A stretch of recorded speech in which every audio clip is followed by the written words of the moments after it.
everyone, and welcome back to another episode of Bangle Buzz. I'm Brianna Negron, and I'm unexpectedly back with new episodes almost every week of the semester, so be ready for that.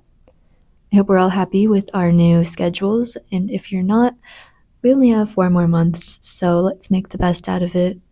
Today our topic is healthy media to consume, which is so fun to me because I feel like most people use all their extra time on apps like TikTok and Instagram, which we all know.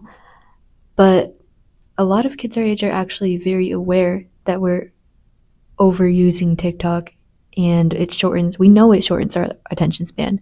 And we've heard all of the problems before. So instead of telling you to just stop, I'm going to suggest things you can substitute it with, which was really helpful to me. My goal was to find activities and media that can allow for deep thought and encourages my own creativity rather than stunting it. Because with TikTok, you're being fed so many short clips and opinions that you don't really have time to drill on your own stance for long. So I do have podcast and book recommendations, but I'm going to start with the easiest switch to me, which is I think whenever you feel like opening up TikTok or Instagram or whatever platform you feel like is bringing you down or draining you, instead of clicking on that icon out of habit when you have downtime, go ahead and get on Pinterest or Lemonade. From my experience, those two platforms have been so positive, and if you're not already a Pinterest person, you really need to try it because it's so much more than a recipe app, and it curates to your interests pretty quickly, so you really just have to stick with it until it gets interesting to you because it's really relaxing and it exposes you to art and meals and fashion and exercise plans and travel inspiration. I love Pinterest. And my favorite thing about it is that you can sit and think on these things in silence because it like sparks your own ideas and you can hear your own inner monologue for once because lately it kind of feels like there's always a trending sound in the background of everything and it kind of drains out your own thoughts. So sometimes it's good to have a bit of silence, but also another great thing is that you can listen to music. And I really love scrolling through Pinterest when I'm listening to new music and new creators that I've never heard before because I think it really gives me the chance to hear what they're actually saying without boring myself or like staring at a wall to really understand and, let that sink in. And also Lemonade, I'm not the complete expert on, and I know it's also like owned by TikTok, but what I've seen is that it's just like TikTok, but without all the extra stuff. And it has sections for outfits and reading and hair and wellness and thrifting, journaling, photography, anything that you're interested, there's a little community there for you. And you'll notice how much of a more positive space it is. There's no hate comments or whatever. It's just people being themselves and posting pictures and things of their interests, and it's really great to see. Now, the only reason that I would even suggest these apps is because I think that you only want to spend so long on it. Like, it's not completely endless scrolling like TikTok because they do spark new ideas and they make you want to do something creative, which is the only reason why I would suggest another app because it doesn't really create a time sink for you. It's all about self-restriction and limiting your use on those negative sites. As for podcasts, I love listening to a podcast while on a drive somewhere or on a walk. Sometimes I even section time out of my day just to do a puzzle or color so that I can have podcast time. Podcasts are great because it's nice to hear someone talk about something for more than 60 seconds. And it's nice to see how their ideas bounce off something they just said. It's kind of like having a conversation with them because you get more than a few seconds with them and the topic. So you can form your own ideas and understand a new perspective. If you're interested in listening to personal funny stories, advice on anything under the sun, self-growth, overcoming burnout, addiction, depression, also fun things like fashion, Coachella, I recommend listening to Anything Goes with Emma Chamberlain. She's actually the one who inspired me to go for this podcasting spot at the newspaper, because really I really look up to the way that she creates a comfortable space for all her listeners, and you really get to know her. She talks about anything and everything on her mind, and I love philosophical ideas and whatever, so it's really fun to have those deep in thoughts with somebody. And she's also very realistic. She's been through a lot and speaks through experience, so she's super understanding. She also does this thing where users ask for advice, and it's pretty helpful to a lot of people. I think a lot of people can work from it, but it's also interesting and engaging. I started listening to her consistently about a year ago, and I started from her very first episode. And even in 2020, she was extremely emotionally intelligent and aware, which is great to see. And you really feel like you're growing with her. She's also just really funny and tells stories about her childhood and high school and daily life, and it's a really cool space. I also recommend the podcast On Purpose with Jay Shetty. He is a British life coach and author, and maybe it's just because he's British, but I feel like he's really wise, and his concepts are really something to think about.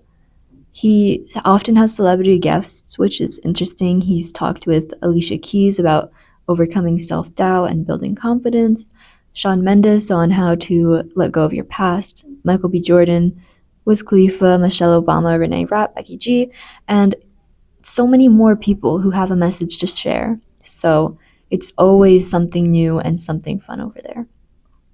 I also enjoy Mark Mason's podcast. He started it to continue his bestseller self-help book, which I am excited to read. But he's so funny and super engaging in his podcast. He talks with his friends and they share funny stories and tough ones too. And their concepts are really unique. Like, they always have something interesting to talk about, like fun, and something that helps you and benefits you and uplifts you. They're really big on advice and self-help, so it's super helpful. It's almost like it's self-help. I found all these on Spotify, by the way, but I'm sure they're available on other platforms. And now we're bringing it back in with books, because I always manage to do that. Now, reading any book is better than scrolling on your phone, any genre, any storyline, because one, it's great for you, but it's also like a podcast in the way that it's good for your attention span to be able to read a story or listen to something and be completely attentive to the information. Audiobooks are great too, but since this is a self-growth based podcast, I'm going to share some stories that kind of changed my perspective. I really like awful, sad, gut-wrenching books. So I don't really have much to lift your spirits, but here are a few that will get you thinking. First up is the memoir I'm Glad My Mom Died by Jennette McCurdy, also known as Sam from Sam and Cat. I actually listened to this as an audiobook, and the cool thing was that it's read by her, which makes it feel so much more intimate and special. This really got me thinking about how you never know the full story until a light is shown on it. And even now, I know there's details that she probably left out, but from the title, you're probably a little shocked. But the book is funny and it's emotional and it's great. And if you make sure you do your research before reading to know that you're comfortable with the content. The age rating is 15, so I think we're safe. Next, I'd only recommend this book if you're getting old, are a writer, or are a runner.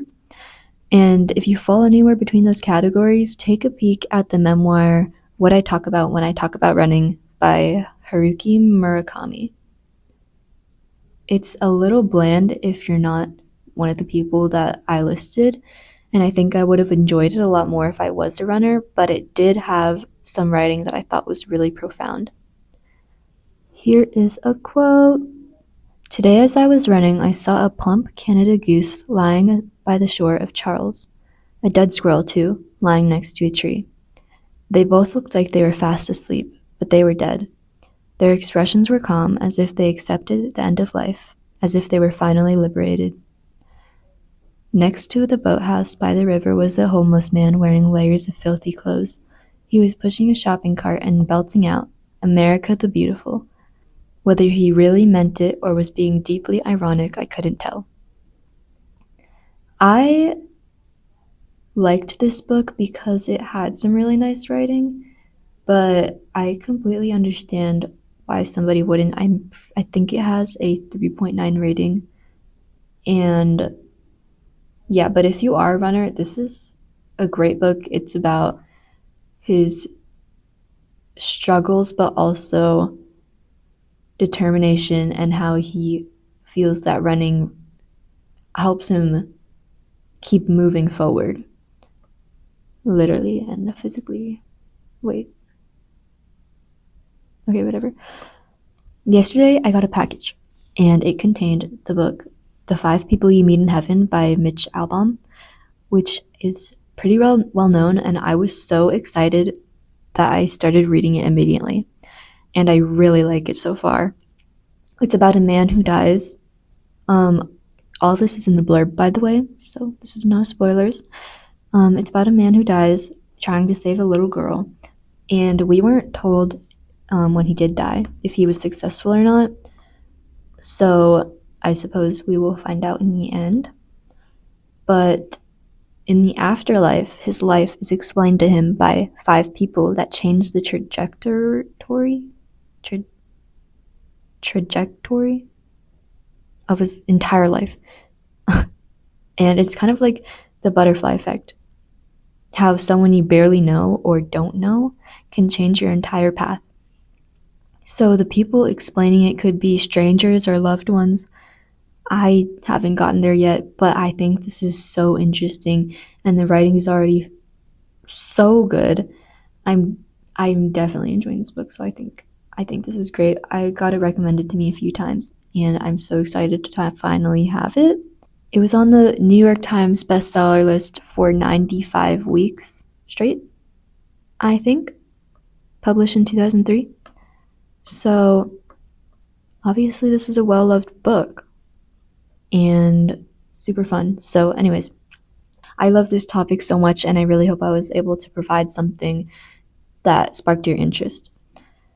Being interested in educating yourself and having the motivation to keep improving is so important. And once you understand that, everything begins to look up.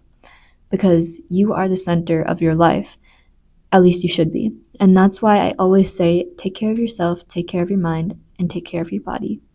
We have a new team here at Newspapers, so if you want to hear more from the voices of Fuquay-Varina High School, check out our new writers on the Roaring Bengals website and stay updated by following FEHS Newspaper on Instagram. I wish you all a spectacular day. Bye, Bengals!